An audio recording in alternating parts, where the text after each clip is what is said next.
கடலை சுண்டல் பண்ண போகிறேன். சென்னா கடலை ஊற வச்சுருக்கேன். இந்த பக்கம் பொடிக்கிறதுக்கு கடலைப்பருப்பு 5 டேபிள் ஸ்பூன், மல்லி ஒரு 5 டேபிள் ஸ்பூன், ஒரு 11 காஞ்ச மிளகாய் போட்டு நான் வறுத்து பொடிச்சு வச்சுக்க போகிறேன். இது வேக வைக்க போகிறேன் குக்கரில். முடிச்சதுக்கப்புறமா நான் காமிக்கிறேன் உங்களுக்கு. தேங்க்யூ. கொண்டக்கடலை நல்லா வேக வச்சு எடுத்து வச்சுட்டுருக்கேன். 1/2 கிலோ கொண்டக்கடலை இருக்கும்.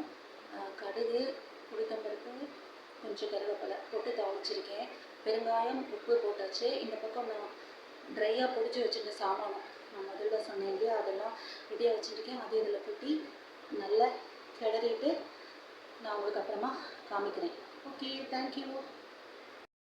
உப்பு, பெருங்காயம், கடுகு, உளுத்தம்பருப்பு, கருவேப்பிலை தாளித்தது, வறுத்து பொடிச்சது பொடி எல்லாமே போட்டு நல்லா சேர்த்தா போல் கிளறி ரெடி பண்ணியாச்சு.